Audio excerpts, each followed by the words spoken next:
Meus irmãos, mais uma vez a paz de Cristo. Amém. Que Deus te abençoe e te guarde. Que Deus faça resplandecer a luz gloriosa do seu rosto sobre ti. Tenha misericórdia de ti e te dê a paz. Amém. Enquanto você encontra o livro de Neemias, eu quero agradecer a Deus por estar aqui. E a gratidão ao pastor Oséias, todos os pastores, revendo hoje a doutora Raquel, o pastor Marcos, o Emerson está por aí, eu vi o Emerson. E Jonas, cadê o Jonas? Cantor Jonas. Ali. Até o Fernandinho está aqui hoje.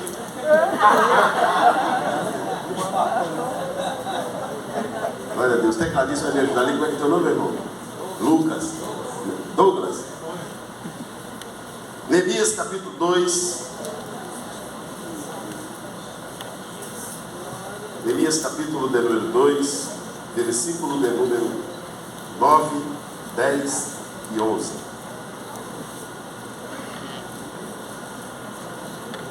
Glória a Deus. Todos encontraram? Amém.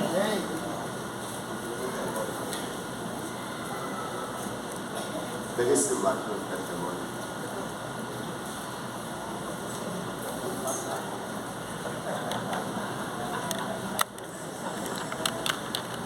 Glória a Deus. Neemias capítulo de número 2, versículo de número 9. E eu cheguei aos governadores da lei do rio, e lhes entreguei as cartas do rei. E o rei tinha enviado comigo oficiais do exército e cavaleiros. Quando Sambalate, o Horonita, e Tobias, servo amonita, ouviram isso, eles tiveram um grande aborrecimento, porque alguém se preocupava com o bem dos filhos de Israel. E eu cheguei a Jerusalém. Eu vou contar de 1 a 3, você repita. E eu cheguei em Jerusalém. E eu cheguei a Jerusalém. Vamos lá, 1, 2, 3. E eu cheguei a Jerusalém. Mais uma vez. E eu cheguei a Jerusalém. Quem acredita que vai chegar? Aleluia. Meus queridos irmãos, nós estamos diante de uma das histórias mais lindas, uma história de perseverança, de sonho, de projeto, de insistência. Os irmãos sabem que Israel, ou melhor, Judá, em especial, passou um cativeiro muito longo, um cativeiro de 70 anos.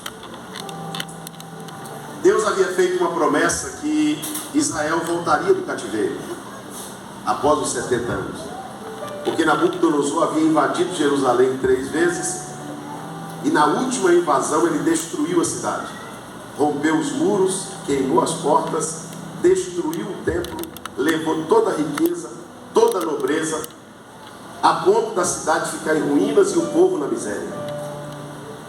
E lá na Babilônia, cativo, se você ler o Salmo 137, você vai ver a realidade do povo. A Bíblia diz que às margens do rio da Babilônia nós nos assentamos, choramos e nos lembramos de Sião.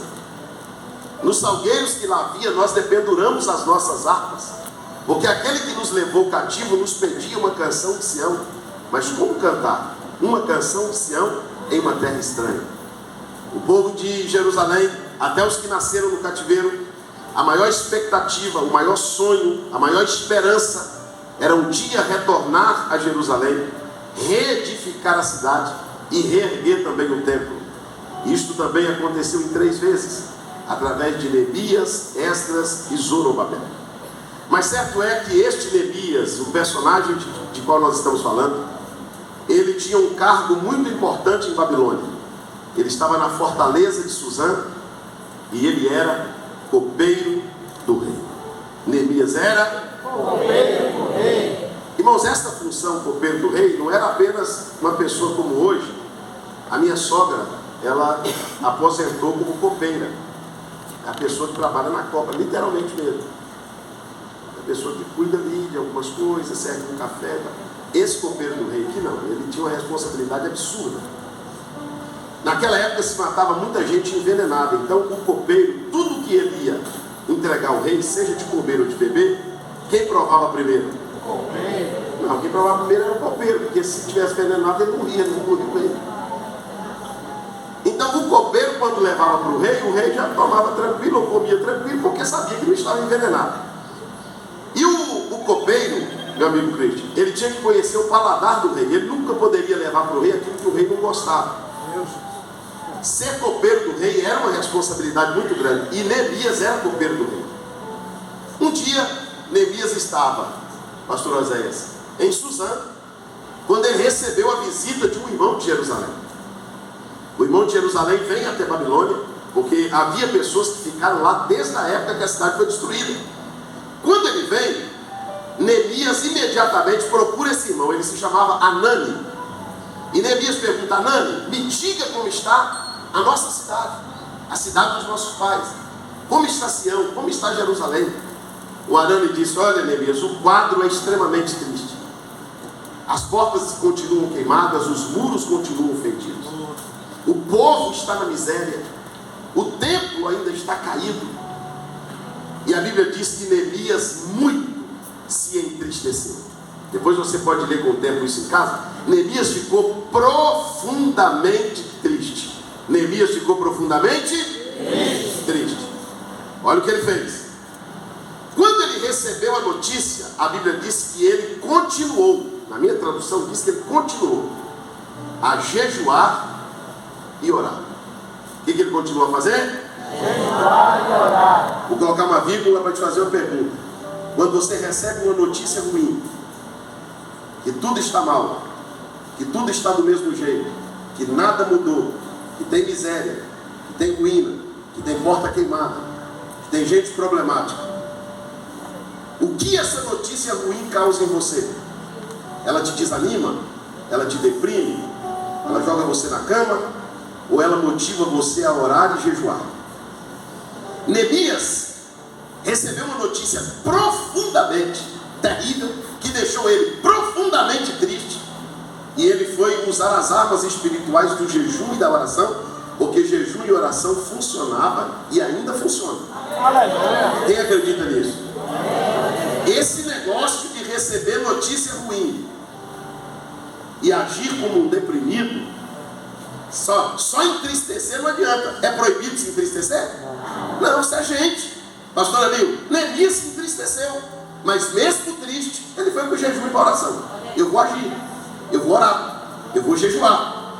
Olha o que o jejum e a oração de Neemias promoveu. Neemias está profundamente triste. Neemias está profundamente triste. Mas Neemias tinha uma função. A função de Neemias era servir ao rei. Qual era a função de Neemias? Servir ao rei. Vamos bem forte? A função de Neemias é? Servir ao rei. Mas ele está profundamente triste. Ele está profundamente triste. Só que agora deu a escala dele, a hora do trabalho. Como você tem a hora de entrar na escola, a hora de vir para o culto, o dia da sua escala como diácono, a hora de você bater um ponto para entrar, seja onde for que você trabalha. Chegou a hora de Neemias estar no palácio. E a tristeza que Neemias estava sentindo, primeiro, não impediu ele de jejuar e orar. Segundo, não impediu ele de servir ao rei. Vou colocar uma vírgula e vou te dizer de novo. Glória. Se você é daqueles crentes que quando fica triste não canta, quando fica triste não levanta para adorar junto com a igreja, quando você fica triste você não sabe dar glória a Deus, você só sabe dar glória a Deus alegre, você não sabe servir quando está triste. Se você ficar triste, você faz disso uma pirraça. Se você ficar triste, você faz disso uma revolta. Se você está triste, você diz: hoje eu não canto porque eu estou triste, hoje eu não vou pregar porque eu estou triste. Vou ligar para o chefe, vou lá para o líder dos obreiros, vou dizer para ele me tirar da escala, porque não dá para ficar lá hoje não, porque eu estou triste. Não, meu irmão. Antes, muito antes da tristeza, você tem uma função. E a sua função é servir ao rei. Levanta comigo as suas mãos ao céu. Só quem veio servir ao rei. Eu vou te perguntar e você vai responder dando glória. Você vai permitir a sua tristeza ser maior do que a sua adoração? Você vai permitir a sua tristeza impedir você de cantar para Deus, dar glórias a Deus, glorificar a Deus, enaltecer a Deus? Quem tem uma fé maior do que a dor? Quem tem adoração maior do que a angústia? Com as suas mãos levantadas, dê glórias a Deus.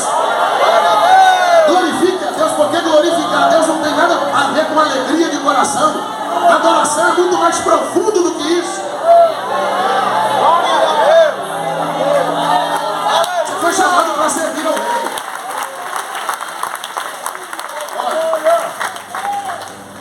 Irmã Raquel, a senhora que é ministra de louvor, quantas vezes a senhora teve que ocupar o altar? Dizendo assim, meu Deus, hoje, cantar depois de uma notícia dessa, e o Neemias vai trabalhar, e quando ele chega no trabalho para servir ao rei, Neemias diz assim, olha, eu nunca estive com esse semblante diante dele, porque aquele dia, pastor Cleber, a tristeza estava tão profunda que ela saiu de dentro e veio para a face. Sabe aquela tristeza que não dá para esconder? Meu Deus! Não adianta fingir que está bem. Só de olhar para você alguém vai dizer, ela está triste. Os seus olhos denunciam. E o Neemias está lá triste. Pegou a taça de vinho, colocou na bandeja e disse assim, eu tenho uma função. E a minha tristeza não vai fazer eu faltar hoje. Glória! Tem gente aqui triste, mas veio. Aleluia! Tem gente aqui triste, mas já cantou. Tem gente aqui triste que já deu glória a Deus. Isso é um sinal que a sua tristeza não te impede de servir. Neemias põe a taça de vinho em cima da bandeja para entregar para o rei. E vinho na Bíblia é alegria. Vinho na Bíblia representa Alegria! E ele está levando alegria para quem? Alguém. Mas ele está? Isso aqui se você não estiver ligado, você não entende. E se eu te disser que a sua tristeza não pode impedir você de levar alegria para o seu rei? O Neemias está cantando, o Neemias está servindo, o Neemias está fazendo. Ele está triste, mas ele está alegrando o rei. Quando o rei recebe a taça de vinho, o rei olha para o Neemias e diz assim, por que estás triste? Pastor, por que o rei perguntou se Neemias estava triste? Porque quando você procura servir ao rei, o rei se preocupa com a sua tristeza. Ou você acha que você tem um Deus que você está aqui cantando e ele não está nem aí com os seus problemas? Você acha que ele não sabe o que você tem para resolver amanhã? Você acha que ele não conhece os seus dilemas familiares? Você acha que ele não conhece suas enfermidades? Quem pode levantar comigo as mãos aos céus? Deus me trouxe aqui esta noite para te dizer, eu estou preocupado com a sua tristeza. Eu estou preocupado com os seus dilemas. Deus viu você cantando, Deus viu você ofertando, Deus viu você servindo, mas Ele sabe que em alguma área não está bem. Mas esta noite vai virar uma página. Esta noite o teu rei vai fazer milagre, o nome dele vai ser glorificado na tua vida. Por que estás triste, Neemias? Neemias olha para o rei e diz assim, como eu não estaria triste? Eu tenho motivos para estar triste. A cidade dos meus pais está destruída. Os muros fendidos, as portas queimadas, o templo no chão, meu povo na miséria. Olha o resultado do jejum, da oração e do serviço. Olhe para alguém e diga, ore. Não, ele não entendeu. Ore, jejue e sirva.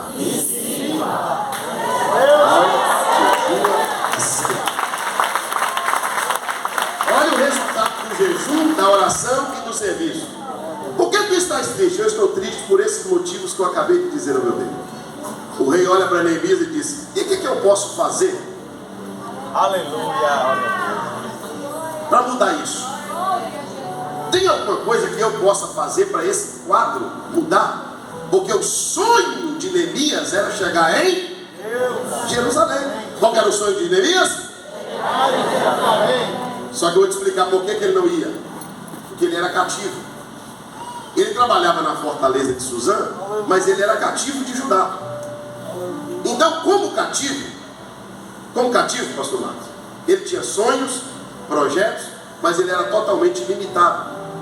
Escravo não tem patrão. Quem tem patrão é funcionário. Escravo tem dono. Ele não tem liberdade, ele não tem carta de alforria, ele não pode sair. Ele tem limite. O limite de Neemias era o território babilônico. Ele sabia onde era Jerusalém. Ele conhecia Jerusalém. Ele já tinha as notícias de Jerusalém. Ele tinha planos para Jerusalém. Ele orava por Jerusalém. Ele jejuava por Jerusalém. Ele ansiava voltar para Jerusalém. Mas ele era cativo. E como cativo ele queria fazer mas não podia. Quem me entendeu até aqui diz amém? Amém. Olha para mim, sinceramente, sem espiritualizar, sem triunfalismo, sem confissão positiva, na real, quantas coisas você deseja fazer e não pode? Coisa boa. Não estou falando de coisa ruim, não, coisa boa. Quantas coisas você queria fazer para a sua família e não pode?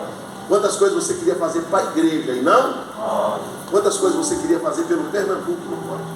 Pastor, eu tenho um sonho, eu tenho uma vontade. Pastor, eu tenho um projeto, eu estou orando, eu estou jejuando, eu tenho um desejo, pastor, de fazer, de ajudar, mas eu sou um catinho, eu não posso. Eu tenho as minhas limitações.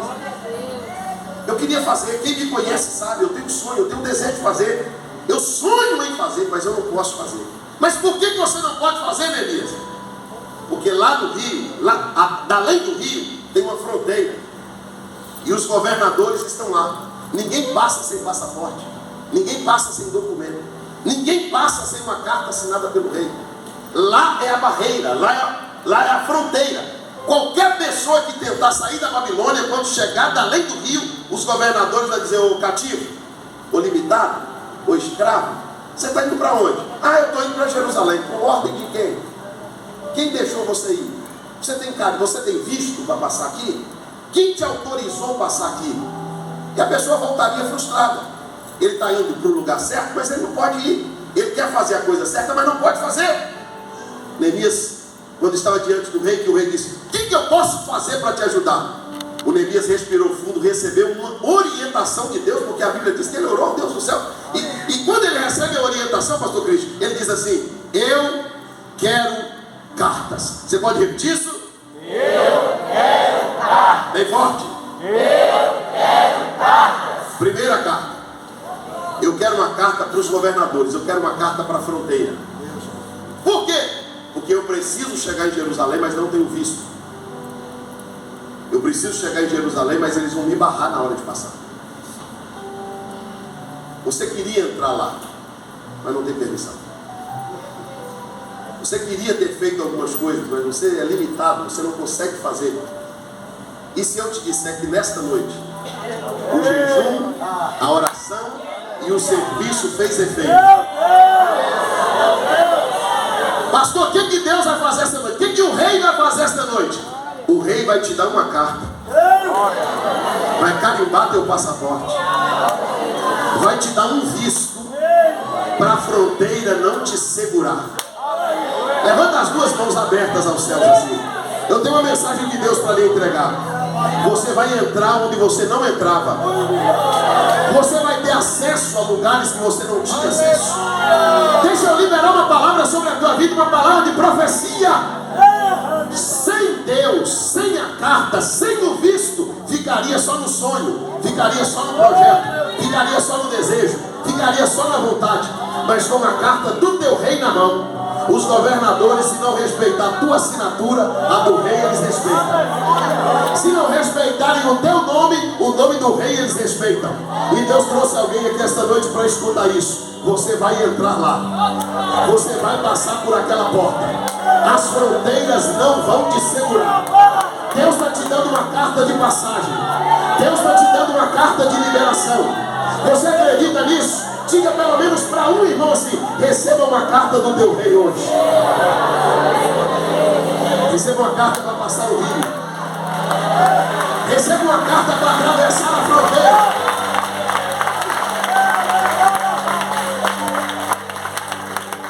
Acredita em palavra profética? Meu amigo Emerson Augusto, tem gente na América que, se for descoberto que está lá, vai ter que voltar. Por quê?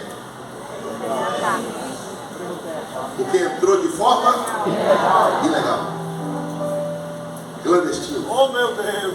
Fez um outro trajeto, um outro percurso. Entrou pelo México, entrou pelo deserto. Oh, Jesus. Pastor, por que o senhor está pregando isso hoje? Porque Deus está dizendo que vai te levar para onde precisa, mas não será pelas vias ilegais. Eu creio. Você vai passar pelos governadores. E eles vão ter que respeitar a carta. Quem acredita nesta palavra? Você acredita que Deus está abrindo para você uma porta que você já conhecia, mas não entrava? Você conhecia, mas não tinha acesso. Deus está te tirando de uma condição hoje que você não vai cantar mais o Salmo 137. Você vai cantar o 126.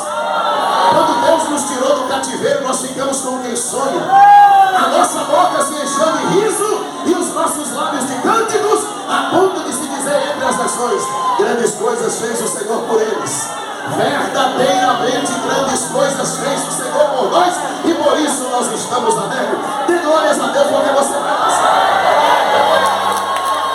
Você vai entrar pelas vias corretas.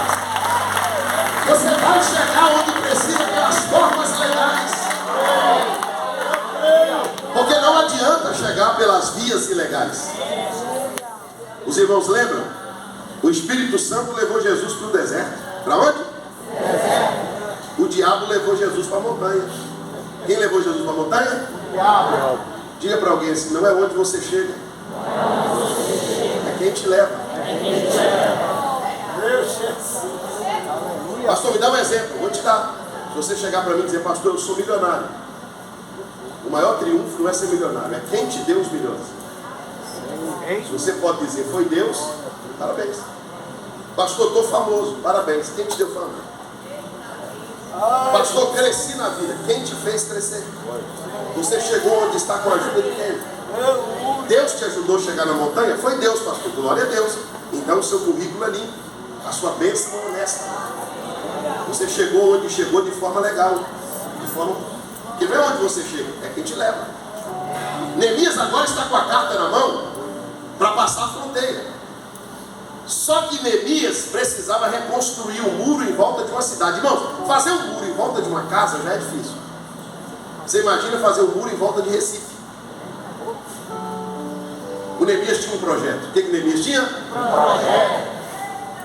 Mas ele era cativo, ele tinha recurso? Ele tinha matéria-prima? Jerusalém tinha caixa? Não. Meu Deus. Sabe o que me deixa mais impressionado em Raquel, com Neemias? É que o projeto foi feito no cativeiro. Tem gente sem dinheiro, com a porta fechada, sem visto, desenhando e dizendo: uma hora eu saio daqui, uma hora eu chego em Jerusalém, uma hora a porta abre. Tem gente que já fez o projeto sem o recurso. Porque fazer projeto sem recurso é fé. Porque a fé é a certeza. Certeza de quê? Das coisas que não se vê, mas se espera. Tem alguém esperando aqui? Diga glória a Deus. Neemias tinha um projeto para fazer o muro. Não tinha madeira. Ele está na presença do rei. O dono da floresta é o rei. O Neemias olha para o rei e diz assim: olha, já que o senhor está me dando uma carta para os governadores, já que o senhor está me dando visto para passar na fronteira, teria como o senhor me dar uma carta para o chefe da floresta? Porque eu tenho que, está no texto, depois você lê, eu tenho que reconstruir as portas, toda obra que vai madeira, e também fazer uma casa para mim mesmo morar. Neemias pediu madeira até para a casa dele. Neemias disse: eu não tenho casa. Se o senhor me der madeira, eu construo uma casa para mim também. O rei pega o bloco, faz outra carta, entrega na mão de Neemias e diz assim: leve até Asaf, o chefe da floresta, e tire de lá toda a madeira que precisar. Aleluia. Pastor, me explica melhor. O projeto é contigo, o recurso é com Deus. Levanta comigo assim as duas mãos aos céus. Você desenha e Deus envia o recurso. Pastor, por que Deus nunca enviou recurso para mim? Porque Deus não envia recurso para quem não tem projeto. Você tem que desenhar para Deus mandar madeira. Você tem que escrever para Deus mandar madeira. Você tem que fazer um projeto para Deus mandar. Para não levantar, eu vou liberar a profecia agora. Pastor, mas qual é a cota? Deus vai liberar quanto de madeira? Diga para o irmão que está ao meu lado: depende do tamanho do seu projeto. Se você desenhar grande, Deus manda muito. Se você desenhar pequeno, Deus manda pouco. Se você não desenhar nada, Deus não manda nada. Deus me trouxe aqui essa noite para te dizer: desenha grande, escreve grande, projete grande, porque o ouro é meu, a prata é minha, a floresta é minha. Oh glória, oh glórias a Deus, dê glórias a Deus. Ela vai a Suri Canturia Séria. burocracia. Pegue a mão de alguém e diga assim: Deus está liberando o recurso. O projeto não ficará no papel. O projeto não ficará no papel. Não vai ficar só na ideia. Não vai ficar só no desenho. Quem crê que Deus vai liberar? Quem crê que Deus vai liberar a madeira do projeto? Pergunta para alguém: já desenhou?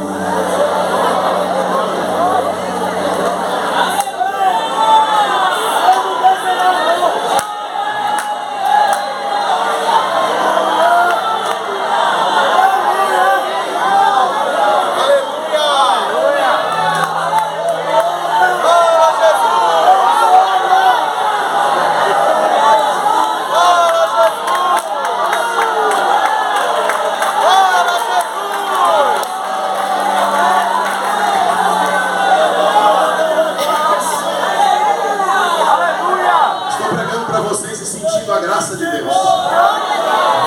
Deus vai liberar o recurso para que este projeto seja executado. Isto será o resultado da oração, do jejum e do serviço. Quando Neemias está indo, sabe o que o rei disse?